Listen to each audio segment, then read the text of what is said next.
Osmotic players, again, this is not, don't memorize all this, okay? What I want to point out is some key things, okay? First two rows, look at the difference between plasma and intracellular when it comes to potassium and sodium, right? We talked about that in our membrane potential discussion. Here, what I'm pointing out here is the effect on osmolarity, okay? Because that's the concept we're building into now. Remember that osmolarity results from all of the molecules that are dissolved in a solvent.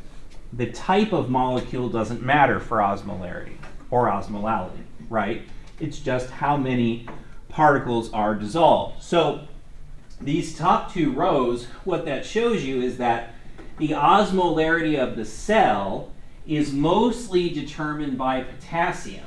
The osmolarity of the plasma is mostly determined by sodium, right?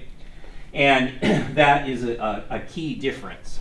Another important one is the chloride row.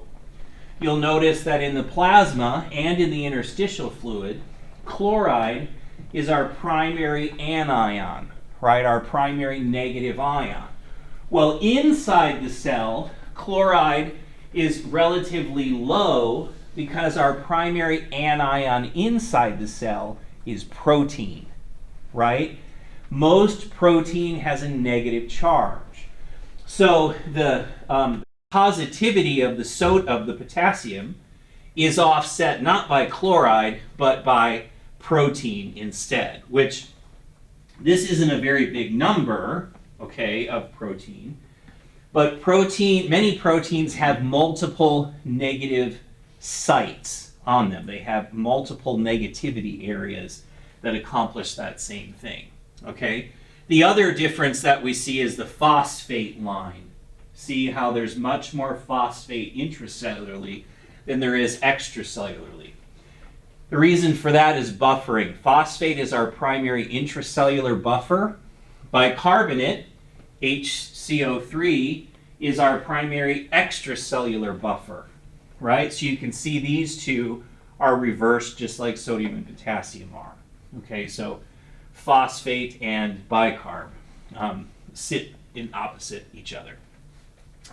The last thing I want to point out is glucose. You'll notice that the glucose under intracellular is not there. The reason is because glucose is so rapidly metabolized by cells that effectively the glucose concentration intracellularly is 0. Okay? Because as soon as glucose comes in the cell, it's used up, or it's phosphorylated, which makes it not glucose anymore. So more on that line when we get to our metabolism and energetics talks, when we talk about insulin and all that good stuff. So just some comparisons. Now the bottom lines, they're about the same all the way across. I think you'd expect that. We call that isotonicity. In other words, the intracellular osmolarity and the extracellular osmolarity are the same, right? That's what we would expect to see. Here we have a touch more in the plasma than we do in the intracellular space. That is fine. That increases our blood colloid osmotic pressure, right? This is where blood colloid osmotic pressure comes from. So it's pulling fluid into the vessels a little bit more and keeping out of the lymphatics. So a little overview of where the osmolar particles are located in the different components of the body, in the body's water. Okay, so tonicity is a concept directly related to osmolarity. When you're in the chemistry lab, we talk about osmolarity. When we're in a healthcare setting, we talk about tonicity. All right, it's the same idea, just as a different name. Isotonic means that, we have a cell and we have a solution. If the cell and the solution have the same osmolarity, that's isotonic. Okay? This is what we strive for when we give patients fluids, right? We want to give them fluids that are the same tonicity as their intracellular fluid. That's why we use what's called normal saline. The only thing normal about it is its tonicity. Okay, that's where it gets its name. It's 0.9% if anybody cares. All right, so that's isotonic. When we take a cell and we put it in a solution that has the same tonicity as the intracellular fluid, we don't see a change because there's no drive for a change. All right, now if we take this cell and we put it in a hypotonic fluid, in other words, the fluid has much less solute than the cell does, all right, well, what will happen? Well, water is going to flow towards the area of higher concentration. That's osmosis, right? So these cells are going to swell. If we take an isotonic cell and put it in a hypotonic solution, it's going to get bigger. Believe it or not, this really does happen in the body. Now, it happens in disease states, but it does happen. So we're going to talk about hyponatremia today, okay?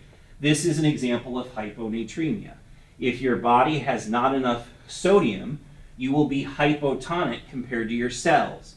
Your cells will have a tendency to get bigger and swell up, right?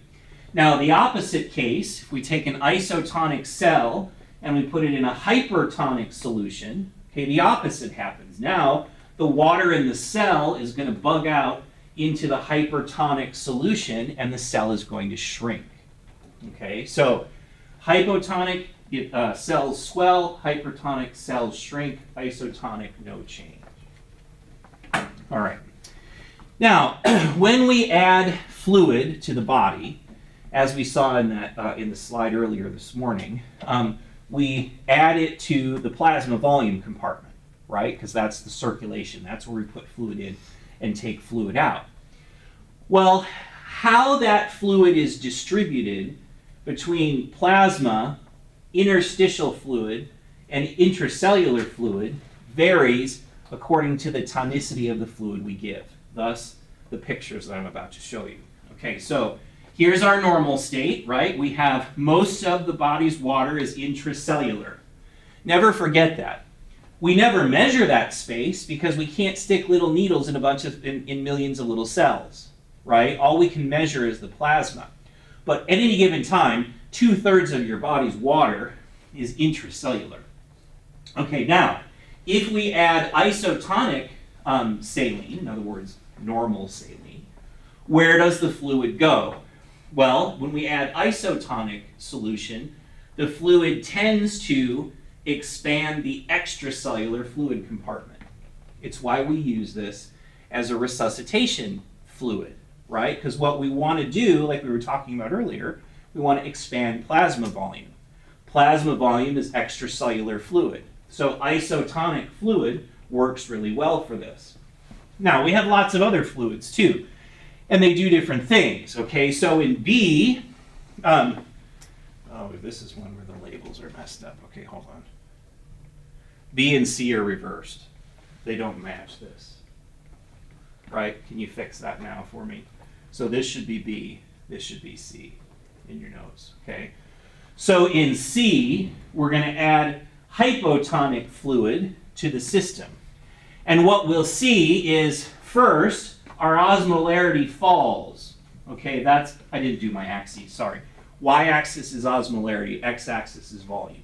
Okay, so if we add hypotonic fluid to our normal state, all right, we're going to, so the dotted lines is what happens next, right? So we're going to reduce the osmolarity. That makes sense because we took a hypotonic and added it to an isotonic, right? So it became a slightly hypotonic. So number one, our volume, our osmolarity goes down. And then our expansion, when we give hypotonic fluid, the volume increases more for the intracellular fluid space than the extracellular fluid space. Why? Because of this, right? That's cell swelling. Same idea. Okay. Now, if we take hypertonic solution and add it to the patient, please never do that. Okay. Don't ever give a patient more than normal saline, like 3% saline, or the pharmacist should stop you, yell at you, and then send you to the nephrologist anyway. But never give hypertonic saline to anybody. But what would happen if you did? Well, here's this case, right? So our osmolarity is going to go up because remember we added hypertonic to isotonic, so we got a little hypertonic. And in terms of expansion, the volume increases more for the extracellular fluid here than the intracellular fluid. Why? Same story as this, right? Because the cells are essentially shrinking. All right. So how do we get to these states? Osmolarity issues. The most common way is with sodium derangements. Hyponatremia, a reduction in plasma sodium, is a decrease in osmolarity, right? Because of this table, right? Most of our osmolarity, 142 of our 282, so half of the osmolarity is sodium. Okay, so because of that, if we're hyponatremic, our osmolarity is low. Now, there's two possible reasons for that. Either you don't have enough salt, which is incredibly uncommon, or you have too much water, which is incredibly common. Okay? You may have noticed I started talking really slow all of a sudden. Why? This is one of the long-term take-home messages, right? When you get a lab on a patient, which you will do a couple million times, right? You see the lab, you're going to see a sodium. If the sodium is low, I do not want you to think they need more sodium. Okay? If the sodium is low, they are too wet. If the sodium is high, they are too dry. All right? So almost always the problem is not a sodium issue, it is a water issue. And the reason for this is multiple, but one is we have plenty of sodium in our diet. So particularly in the US, this is very, very uncommon.